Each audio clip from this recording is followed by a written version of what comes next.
on the Sooner Sports Network from Learfield. Live from Rudy's Country Store and Barbecue. This is Sooner Sports Talk, presented by Rudy's Country Store and Barbecue, bringing you the best in real Texas barbecue. Sooner Sports Talk is also brought to you by Bud Light, easy to drink, easy to enjoy. And by Riverwind Casino, always a good time. This is Sooner Sports Talk. Now, here's Chris Plank and Teddy Lehman. Yeah! Welcome to Rudy's. It is time for Sooner Sports Talk with Brent Venables. And here he is, the head coach of the Oklahoma Sooners, Brent Venables. Good evening, Coach. Thanks for hanging out with us tonight. Appreciate Good it. to see you, buddy. Yeah, good to see you.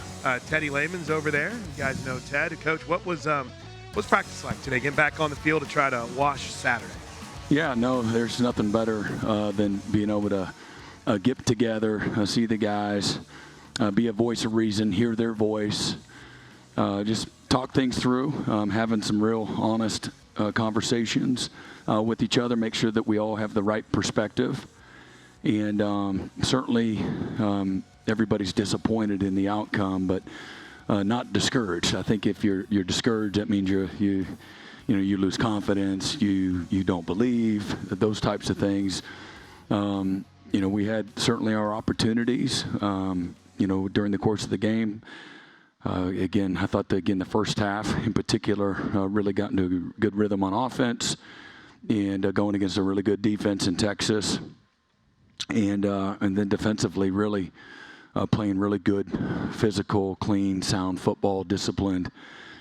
And missed some opportunities there in the last two drives offensively going into halftime. We in plus territory there. And again, it's hard to get into the plus territory and down in the red zone. We certainly weren't down there like we needed to on the day in order to have a chance to win. But we were down there and 3rd and 10, and we have a really clean look at what we wanted to get.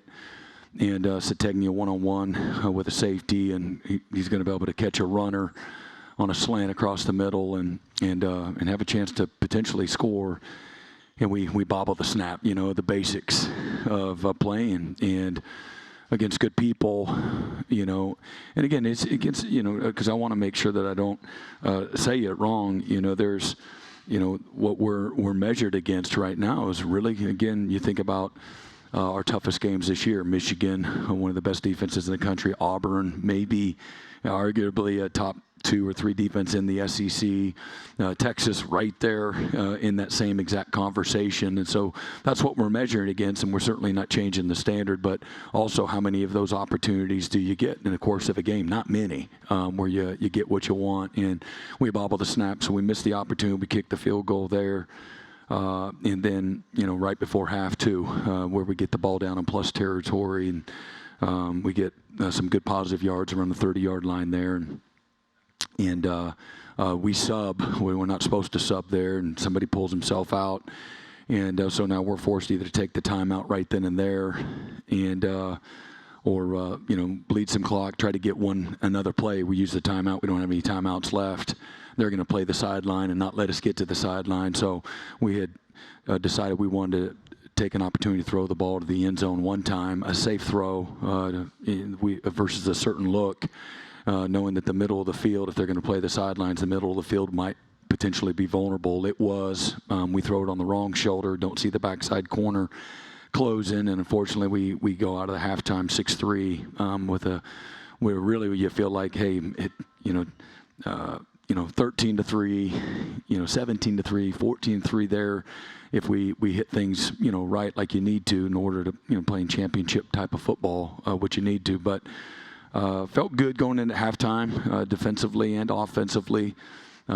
We got a lot of the looks that we wanted to. We gave up 1 sack in the first half. Again, the things we said we needed to do, we need to protect the quarterback, keep the quarterback clean. We wanted to run the football. It was decent, not what it needs to be. We're still not creating the explosive runs that we need to, that good offenses do, good backs do. And but we had given up the 1 sack, and the 1 sack was on a quarterback draw. So it's really a technicality. And had targeted the right guys. We're going against 2 40-1 our dudes. as good as there are in the conference, and did a nice job. You know, I thought we certainly not perfect, but we're a good, clean pocket, targeting people pretty good, and our perimeter blocking was actually improved from, again, what we had talked about. I think I sat up here and said we needed to be better there. Our angles, our strain, our ability to cover people up. And so all things being said, good, left a little meat on the bone. And then coming out of halftime, really, again, and I've said this, defensively overall, top to bottom on the day, man, they played a hell of a lot more good football than not. And I'm not going to apologize for demanding the excellent standards based on the strength of our team and our roster, and the matchup. All of it matters. And so felt like defensively, again, I think the first third down of the second half, Grayson Halton beat somebody one-on-one really soundly, and he gets into the backfield, and we got a two-man concept that we're from a coverage, so we should be really good. And Manning buys a little bit of time, and he throws a dart, and they convert it right on the sideline. Excellent play. Great. Yeah, and as amazing. I told the defense here again today, like, that's football. That's a competitive play. They made a nice play. Good for them. But I'm, going back and looking, I felt like we played with incredible effort all day. Pretty good toughness at times. We leave a little bit to be desired at the point of attack, but I thought we pressed in the third quarter defensively. I thought we pressed, and it would be 9 guys, 10 guys doing it really good, and one guy trying to go make a play. And then the pad level started, at times not being what it needed to be with one guy. And so then when stuff isn't working, you're giving up 6 or 7, you're getting leaky in your run support, then you start pressing too. It's hard to call plays when that should work, and then it's not. And so we let them go down the field. 14-play drive. I think they had the ball close to 14 minutes in the third quarter. That ain't great defense, and we're better than that. And if we weren't any good, hey man, I would say that. But man, we're a lot better than that. And so there's plays within that drive that we need to play to, again, our standard that we've created. And so we get all the way down, and so it's third and I think maybe at the 13-yard line, but 3rd and 8, and we get great sticky coverage everywhere. We get pressure on the quarterback. He's getting ready to take a shot, and we turn a guy loose completely scot-free. And we on the day, we didn't have bust, where just guy blew the call, but we did on that play, and it's one guy. We weren't detailed up. It's something we work every single day against our offense. Everybody in college football runs the same stuff. And we didn't do the basics well on that, and this game will punish you. So we give up a touchdown there, and then we go 3 and out on offense. We haven't been good in the third quarter. We got to be a hell of a lot better. Really poor offensively, not being able to get into the rhythm that we need to. No excuse for it whatsoever. And then we go right back on defense, and we go 12 plays, 64 yards, and we give up a field goal. And there's some good plays on there, and then there's some plays that are just basics, and a couple times they make a nice play. But we got to be better there defensively to have any chance, in that game. And then the fourth quarter again. So again, offensively, we get the ball back, and we have a really nice play. Where we have a little quarterback keeper. We run it down to the 14-yard line. Everybody's charged up. It's 13-6. And there's a penalty, and I don't love the call.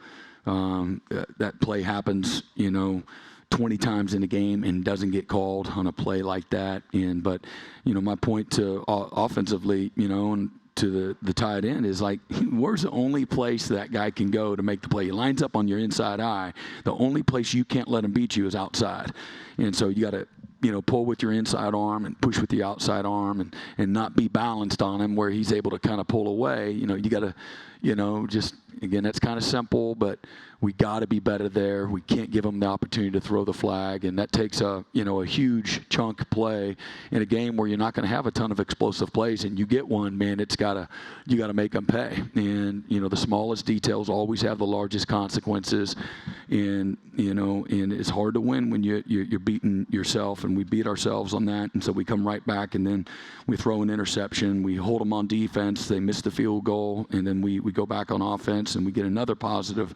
run, and we got running back on the outside, and there's a lot of daylight, but everybody's defender, we have three offensive players on the perimeter, and all the defensive guys are leveraged to the outside where you would expect them to be. So the run is press outside and cut up inside, and the running back tries to circle, go outside where the defender is, and it's hard to, offensively, you're going to have some restriction there. Instead of piping it up inside, we go outside, and then we get a holding call, brings it back, and then we throw the ball behind the line of scrimmage. Just a calamity, 2 back-to-back plays of really bad football. But really, just, again, the basics of knowing where, my help is and where I can't go and where I can go, where I should go, where I got to go, where I always have to be. And just a young player making trying to make a play and pressing, that's the offensive version of pressing and trying to make a play. And so then we punt, and they return it for a touchdown, and they missed two blocks, and we were told that the officials, we sent that in, we sent one play in that, hey man, we don't agree with this, and that cost us a touchdown, and they agreed with it. They missed it. It's bad. But it's football. Sometimes it works for you. Sometimes, it works against you. But it's a huge play in the game. And we had 2 guys clearly, get hit in the back. And we're up now, it's 20-6. And fourth quarter, defense played pretty good. Offense played good. I think maybe 5 or 6 or 7 first downs to their 1 first down. Even then, they had 2 long runs on the day. It's the first team that ran for over 100 yards on us on the season. We gave up a 40-yarder earlier that we have knocked back, and we missed the tackle. We had it dead to rights, and it spits out, and that's part of the one of those plays I'm talking about. Yeah. We can't let that happen. And then later, Manning runs for 35 on a quarterback counter. We have a fantastic call on, and the defensive end has got to tackle the quarterback 100% of the time, make him hold it, hand it off, and the backer was sitting there free underneath. And they're 70 yards on 2 plays. That's us, not them. And don't try to make a play, and don't come to the sideline and say, well, I thought. There ain't no thinking. We did the thinking for you. It was within the scheme. That, But I mean that sincerely. I'm not pointing the fingers, but at the same time, we run that, every single game, every single opponent, and we got to be able to execute in the most pressure-filled moments. Man, we've got to reveal who we are, and disciplined, detailed, physical, together, and. At times it was good, and at times it wasn't. Certainly wasn't good enough. I feel, again, terrible for the players. They've prepared their butts off. I don't believe any less in them and in this football team and what our opportunities are in front of us. We're capable of winning every single game, and having the kind of finish to the season, that we want as we begin the second half of our season. But the margin for error every single week is very thin. And you watch all these other teams. We talked about other teams in the conference that played in South Carolina at LSU. In South Carolina, they ran for over 100+ yards against LSU. They are very physical. South Carolina is a very physical offensive line. Their left tackle, I think it's 2nd or 3rd year, Josh Thompson. He's 6'7", he's 330 pounds. Both guards are 335 pounds. The other tackle, 6'5", 315. They're big, they're physical. The running backs are excellent. Coach Dreiling had number 1, Rasul. He had him at Utah State. He had a 3rd round, 4th round NFL grade. Had he come out early, they're big, they're physical, they're 220 pounds. The quarterback is one of the most unique and biggest challenges for a defense in all of college football. His ability, he throws the ball better than he did a year ago. His receiving, supporting cast is much better than what they were a year ago. They've got some super freaks at receiver, and their explosive play ability is very real. I know we kind of pushed ahead to them. Yeah. I did. I walked us through that, but Those are all things that we talked about today. We painted, the vision of what it needs to look like. I love the response of our players before we left the locker room, on the bus, once we got back off the plane and to Norman outside the football facility. Another brief, just conversation and the mindset of the team. I had a few guys get up in our leadership group and in front of the whole team here today. And man, our guys they're wired the right way. They were excited to, they really wanted to flush it and not do too much more talking. Let's freaking move on. Let's get better. But there was, an opportunity to, own, what needs to be owned, and have an opportunity to have some good, honest, conversation and get better. And again, the idea is what we preach about, man. How much better can we continue to get? And even though there's a loss, when you really kind of pull the curtains all the way back, you say, okay, well, this was better. This was better. This was good. This wasn't bad. These players actually played winning football. There's a lot of guys that played winning football. And at the end of the day, you give up a punt return for a touchdown. You lose the turnover margin 3-0, and you lose the rushing battle. It's a recipe not to win. And so guys are wounded, but we'll be better from it. Not discouraged is a good thing to hear. This opening segment is presented by Noble McIntyre with McIntyre Law. Noble McIntyre and McIntyre Law, award-winning Oklahoma personal injury attorneys. You're hanging out with Brent Venables at Sooner Sports Talk. Stick around. Sooner Sports Talk is brought to you by Bob Moore Ford, official sponsor of the Patriot of the Game. Bud Light, easy to drink, easy to enjoy. Riverwind Casino, it's always a good time. One Oklahoma, powered by Sooner Sports Properties. Fan-fueled, athlete-focused.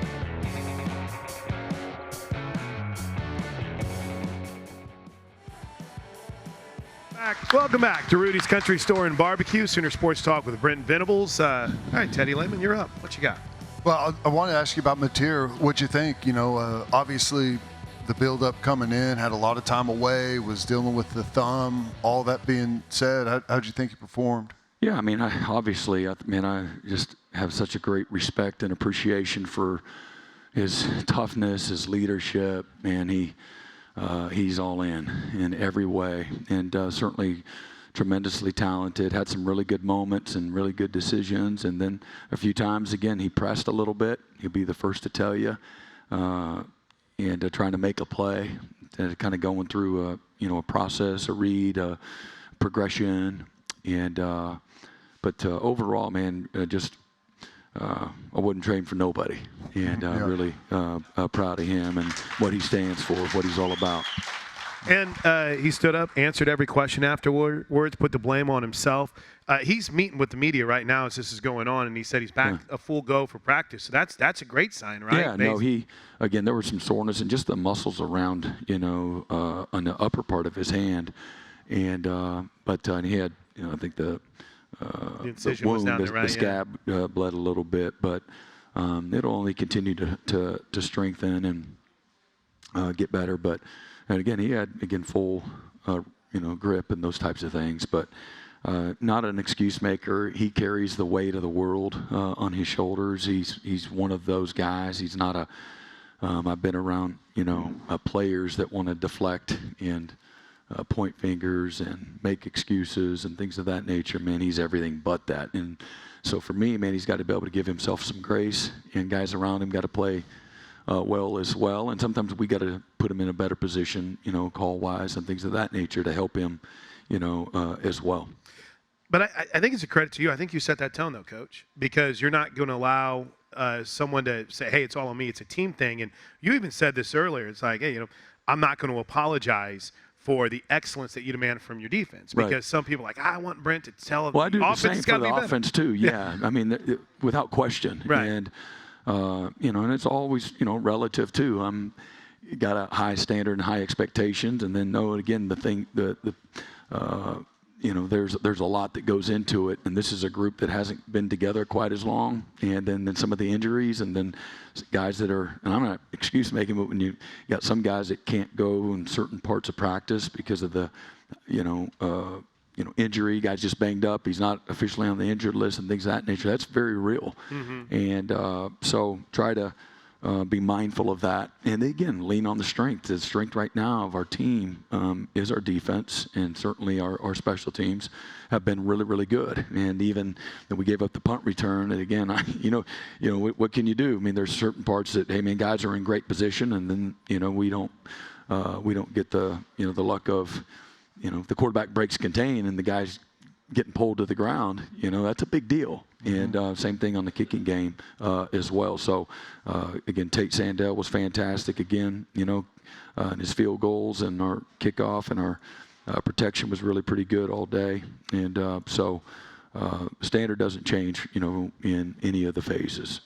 Yeah, well, on defense, I thought you had a bunch of guys that played really well. I thought Kendall Daniels made a bunch of big plays right there at the line of scrimmage, and you mentioned some guys on the defensive line. Who stood out to you whenever you went back and you thought showed up and gave a really good performance? Taylor Wine did some great things again. He was really good. And listen, there's a play. So when we talk about guys pressing and play within the system and the scheme, so we should have had a sack. They had a throwaway, and Peyton Bowen breaks the pass up in the end zone. Yeah. Well, we have a boundary pressure, so the end where 44 is, great play there, but the end's supposed to push up the field right now and stay outside, and he got a little heavy and a little thick, and so the quarterback actually should have gotten sacked on the play, but he ends up throwing the ball to the receiver in the end zone, and Peyton Bowen makes a great play on it, but he should be wide and outside and up the field because of the boundary pressure, and we got a little heavy, and the quarterback bought some time, and so that's a fundamental to what we do, and so that's where I'm coming from, but we did that a few times, things like that, and where you don't always have those opportunities, so when they're there, man, you got to make people pay. You got to make people pay. But 44 was he's just. I said this going in. I can't remember, maybe Thursday or something on maybe to the TV people. But 44 has been, him and R. Mason have been our most productive, point total guys, points production per play of all of our guys on defense, and really been impactful. And Marvin has played pretty dang good. But the point production, the grades are about the same, but the point production is slightly higher for 44. And but he did some great things again this last week. I mean, he plays fast, he cares, he's in the building all the time, and has really high standards. He lets Coach Chavis coach him really, really hard. But you need to teach him how to really sell that block in the back. He's got to throw the hands up like everyone does. He did. He literally did that, and they didn't call it, but yeah, I know. Hey, we saw the Coyote out there. We saw Danny Okoye. He's going to play more. Okay. He's going to play more. Good. And he was in there for 6 snaps on defense and was super twitched up and disruptive and again So what is the championship like? We had a third down on that 14-play drive. We had a third down where the defensive end's supposed to be up the field 4 steps. And then we got our backers coming. We got the 3 techniques in the B gaps, and both the ends are coming up and under. One side does it perfect. The other side, PJ, goes only 2 steps. So what ends up happening, you got the backer trying to penetrate, and then we're going to loop him on 4 steps. Well, he comes at 2 steps. Guess what happens? The Keystone Cops running into each other. Yeah. Lloyd and Harry running right into each other. And but on the other side, he comes scot-free. And we're going to go kill this quarterback. And if we go up 4 steps, the quarterback's holding the ball. We're going to go. But instead, they're able to convert, and extend the drive because we go 2 steps, not 4. And those are the little things that we're kind of pressing and doing things out of. If we did that at practice, it'd be a holy hell moment.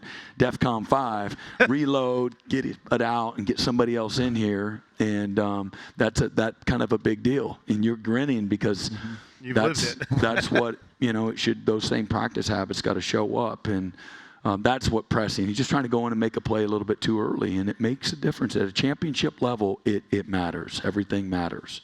Yeah, it was a couple of years ago. It was funny. Danny Stutzman went on a podcast and said, Coach is yelling at me the difference between one step or a step and a half. And I think, Teddy, you weren't very happy about that. It was pounded into my brain very early.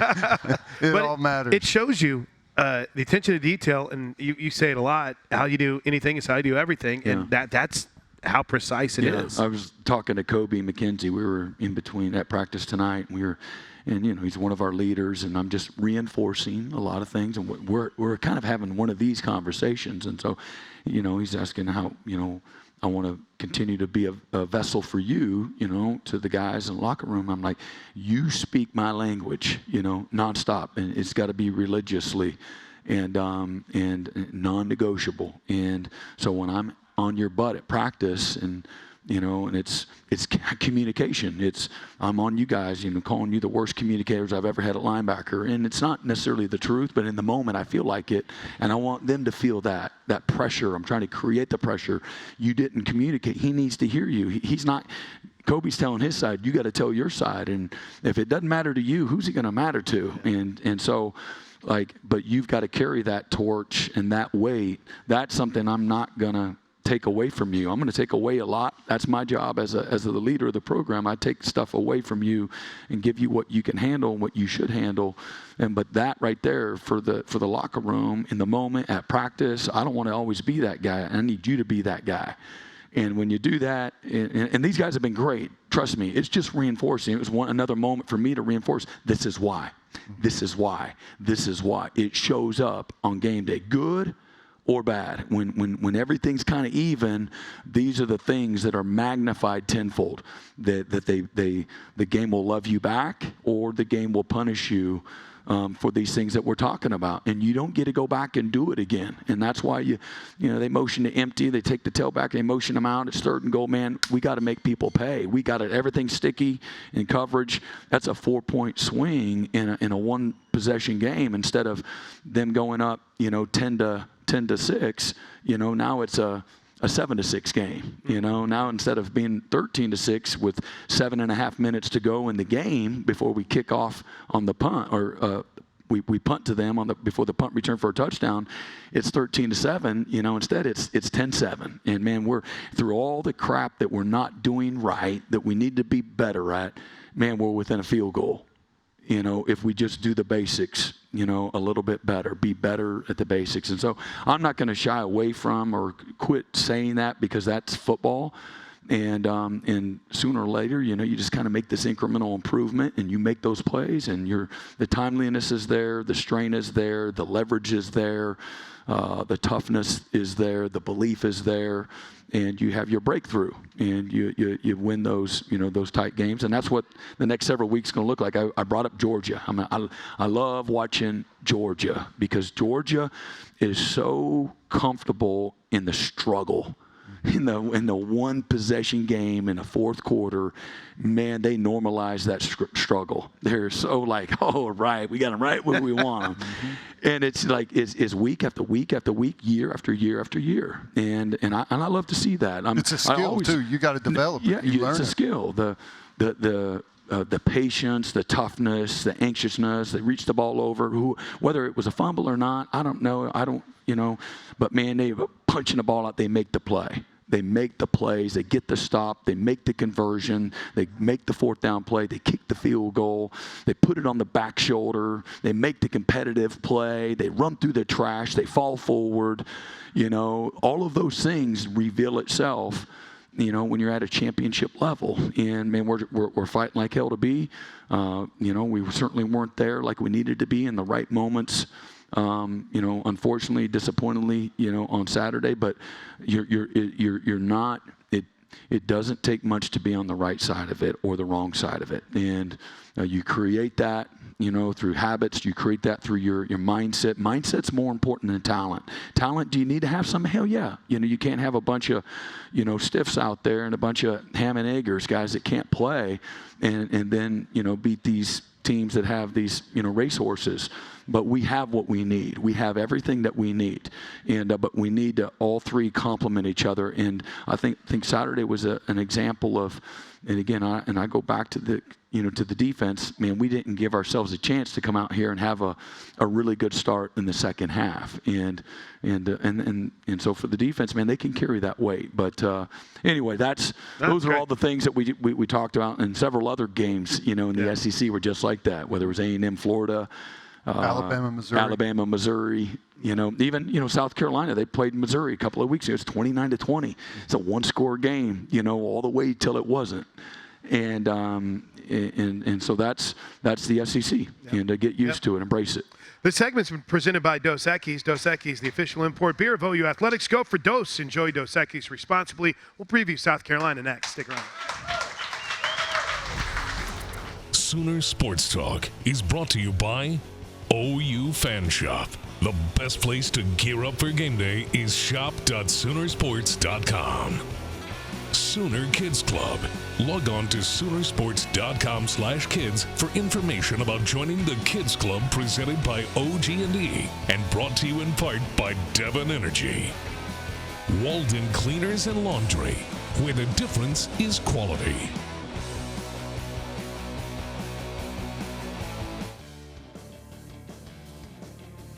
Welcome back. Sooner Sports Talk, live from Rudy's. This segment is brought to you by Riverwind Casino. Riverwind Casino, always a good time. Teddy? Well, first conference road game, going to play South Carolina. You touched on the football team a little bit, but I wanted to ask you about the environment there. I know you've played there, and it looks like it can get pretty wild. Yeah, no doubt. Every venue in the SEC, you go on the road, man, it's really hard to win in this conference, but it's really pretty remarkable there. In the state of South Carolina, it's a very small state from a population standpoint, and you got Clemson and USC. They're about an hour and a half apart from each other. South Carolina is in Columbia, which is closer to the ocean. Clemson's up in the corner there. But, man, I don't know where all the people come from on game day. But both stadiums are packed at 85,000, 88,000 people every single home game. They're super passionate. They're very, very nice facilities. They've done a nice job of they have a brand new football facility just a couple of years ago when Coach Muschamp was there. And they're constantly reinvesting in all of their resources. As good as facilities as you'll see in the country. Fan base is very passionate about their team, and they're pretty ornery. They're actually pretty edgy, and so the whiskey bottles will be flying. The student section is packed, and they're waiting for you, and you come out like literally waiting for you. They're right, and I love it. I love a road dog mentality, man, and where it's just us. The 74 that travel and the staff. I love that, and being able to have some kind of an impact on the environment, man, that's a fun place to be. Backs against the wall, underdog mentality, and they do a wonderful job from a theatrics and all the game day op stuff, and with the songs, the music, everybody doing the white towel flying. I think Sandstorm. Is it Sandstorm? Yeah, you got it. You got it. Yeah. I mean, so they got 2001 Space Odyssey. They play too whenever they come out. They got a show they put on.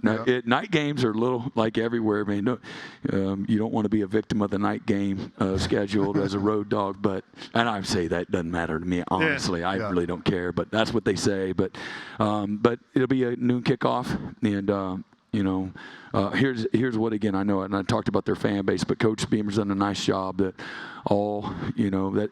they pride themselves on being a very physical football team. That's been developed over the last couple of years, where the defense and the offense have become really, again, their lines of scrimmage, physical football team.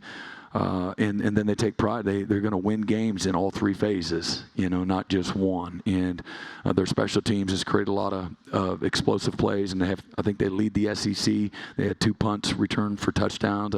One of them, I think, was actually an accident, but that's neither here nor there. But they've done a really good job at. They lead the SEC in turnovers on defense. Their defense is number 1 in the SEC and one of the best in the country. I think they're giving up just under 20 points a game, so that's whatever, top 25 in the country, and maybe 5th or 6th, 7th in the SEC. They're long, they're physical, their front seven and their safeties, man, they're big, strong, and physical. They've got one of the best. One of the best defensive end tandems in the conference. Dylan Stewart's going to play this game a long time. He's freaky, and they lost a lot of good players, but they've recruited well. Yeah. And then offensively, as I talked about earlier, I think their backs are really good players. The quarterback is frightening because he is he's kind of like having Adrian Peterson at tailback, where like anytime he touches the ball, the guy has the talent to run by everybody, and that's who the quarterback is. Yeah. We had 6 sacks on him last year. We missed 6 easy. And but he is that good. He is really, really explosive, dynamic, powerful. He throws one without stepping into it. We watched it today with the defensive guys. He throws it 65 on a freaking dart against Missouri. They had another one there, like it's 3rd and 37, and he buys time and he scrambles he's running to his left and throws a crosser that's going to the right. And hits it on a dart. Now it's 4th and 3, 3rd and 37, and but they've got great skill, tremendous skill. Offensive line is, I guess it's not been what they want it to be, but they're more physical than what they were a year ago. They are a better unit than what they were a year ago. And he doesn't get sacked a whole lot. Again, he's able to make things happen. Again, they rushed for 175 yards against Kentucky, and they beat the brakes off of Kentucky a couple of weeks ago. And then they ran the ball really well against LSU. They just weren't able to sustain, it's a 17-10 ball game, and until just a couple of minutes left to go in the game at LSU here this last week. So. And again, they got beat by Vandy. Vandy played really well, created a lot of explosive plays several weeks ago, and just caught South Carolina on a bad day, and then they beat Virginia Tech. And Sellers got hurt in that game too. Yeah, and he got game. So, hey, we got to get one more break, okay. and when we come back, we'll put a wrap on Sooner Sports Talk with Brent Venables with your question for Coach. This segment's been brought to you by One Oklahoma, powered by Sooner Sports Properties, Fan Field, Athlete Focus. Stick around. Thank you to our cornerstone television partners, OU Health, OG&E, Fowler Auto Group, and Coca-Cola. Sooner Sports Talk is brought to you by Rudy's Country Store and Barbecue, bringing you the best in real Texas barbecue. OU's 2025 football games are available on Ritmo 96.5 FM in Oklahoma City and 101.5 FM El Patron in Tulsa, as well as on these stations' websites. Each OU Spanish broadcast will feature a 30-minute pregame show and a 15-minute postgame show. All right, final segment with Coach is brought to you by Mercy. Mercy, your life is our life's work. I know that the situation on Saturday wasn't fun, but it's been fun tonight. So thanks to everyone who came out, Coach. Mm-hmm. You've been awesome. Our Rudy's question for Coach actually comes from Ted from Fort Gibson. I was going to ask, should we expect like 20 to 25 snaps of Jaden Jackson and David Stone in the backfield this week? H-back. Tight end H-back combo. Little tailback, yeah. That was fun. That was pretty cool. Yeah, no, they did a good job, but how about Jaden Jackson, Trent Williams impersonation? Not bad, and he hit the target, which is a lot easier said than done. And really stymied old boy. When they lined him out outside the core, I was like, oh, no, here we go.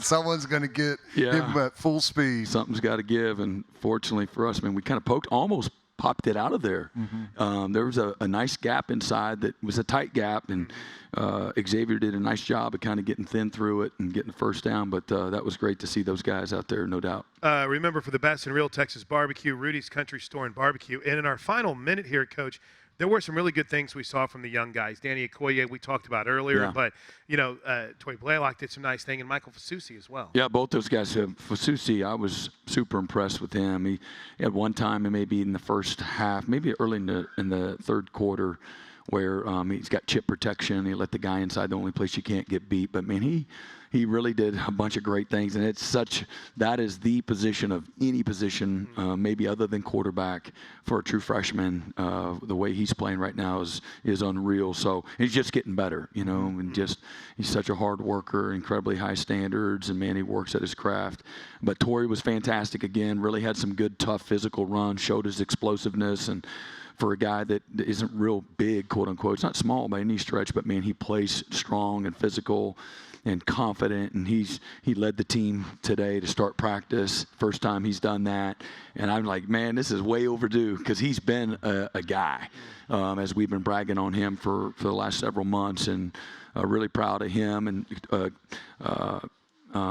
Cortland Guillory, he got in there, and I said, as they're throwing the ball, and we're standing on our sideline, it was a comeback in the second half. I'm like, they're going to complete this ball, in a tight window, and I'm thinking to myself, that's a hell of a ball. It's going to be a hell of a ball, have a hell of a chance, and I'm like, ball, I'm hoping that. But that's the one place that we're conceding in the coverage. That the flat defender doesn't have time to get out, and the corner, we're having him play everything top down, and so the comeback is there, and it's from one hash to the other. So I'm really I'm like, man, this is going to be a nice play for Arch, and then Guillory comes back and he breaks the ball up. And not only that, because the ball is in the receiver's hands, and he comes and punctures it out. Good. It was like a clinic. It's what you do in practice, what Valai emphasizes, and the physicality to finish the play through the finish of the play. Awesome. I know you're trying to cut me off here, but it was a great play, and it was a great play. It was a great play. Good days ahead for those young guys and for us. We'll wrap it up next. Stick around. We want to thank all of our Sooner Radio Network affiliates across the state and region. Fans can check out Soonersports.com for an affiliate in your area. And if you're traveling outside the state of Oklahoma, you can listen to all the action on either SiriusXM Radio or download the Varsity Network app and listen free. The Sooner Sports Podcast is your all-access audio pass to Sooner Sports.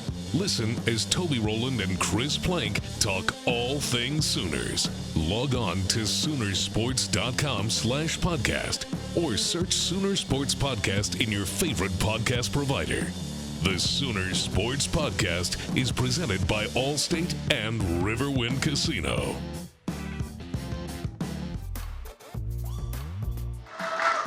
All right, this segment is brought to you by your local Sonic. Live free, eat Sonic. We got 39 seconds, Ted. Key to bouncing back.